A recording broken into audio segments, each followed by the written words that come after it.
Chapter 2. Laney stared at the doctor as her jumbled emotions fought for control. Though they had been trying, she certainly hadn't expected this. "I'm sorry. Did you say pregnant?" Dr. Choi smiled at her and nodded. "Yes, 8 weeks. Did you not realize you missed your period?" I was working at a school. It was hectic at the end of the year. I don't guess I paid any attention." Pregnant. The word sent tiny shivers of excitement through her. She had developed a bad case of baby fever just before the wedding, and it had ramped to a frenzy over the last 6 months. Laney couldn't believe she was finally pregnant, but then a terrible thought entered her mind. "I fell. Is the baby okay?" "Don't worry." He patted her hand in a reassuring gesture. "Babies are resilient, especially at this stage. Your baby is fine. In fact, you are fine. Although you will need to make sure you eat more. You fainted because of low blood sugar. So no more skipping meals from now on."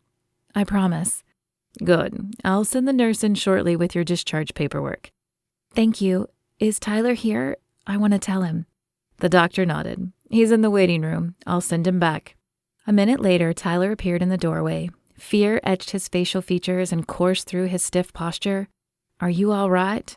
He issued the words as he hurried to her bedside and took her hand. "I'm fine."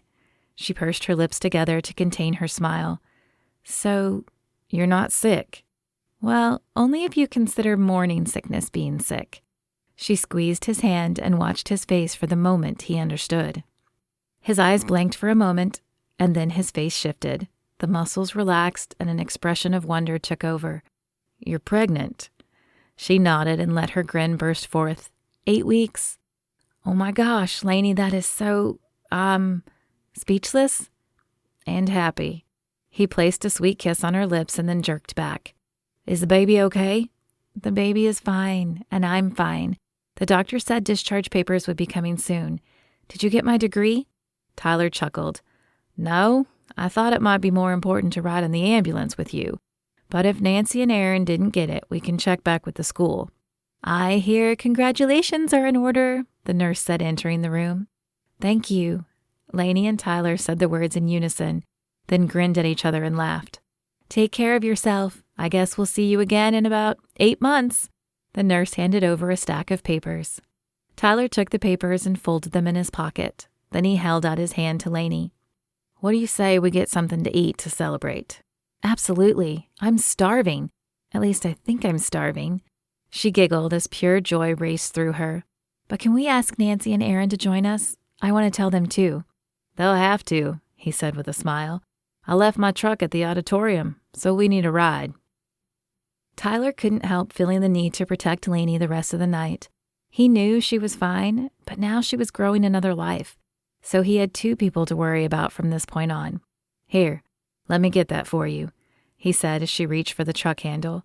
He hurried out of the driver's side and to her side, opening the door for her and holding out his hand. "Tyler, I'm fine. You don't have to act like I'm helpless." "I know, and I'm sorry, but you fell. I just don't want to see it happen again." Laney rolled her eyes and shook her head. "I promise I will be careful from now on." "You guys aren't having a lover's spat already, are you?" Nancy asked as she extracted the baby carrier from the back seat. Nancy and Aaron had rescued Laney and Tyler from the hospital, driven them back to get his truck, and then followed them to Maggie's, the best sit-down diner in Fredericksburg. "Not if he would stop babying me." Laney flashed a half-teasing, half-serious look his direction, and Tyler held up his hands. Okay, I'll try. It's just I have 2 of you to worry about now, and I can't very well put a helmet on the baby in utero." She moved to punch his arm, and he caught her hand and pulled her to him instead. "Aw, come on, you 2. Aaron said, joining the conversation. "There's a baby present. Let's keep things G-rated." "Oh, I'm sure she's seen worse at your house." Tyler chuckled as Aaron and Nancy both feigned embarrassment.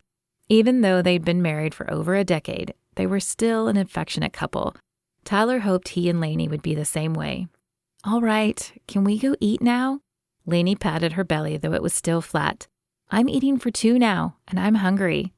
As the group headed inside, Tyler reminded himself to give her space. He might worry about her, but if he continued to smother her, he would drive her away.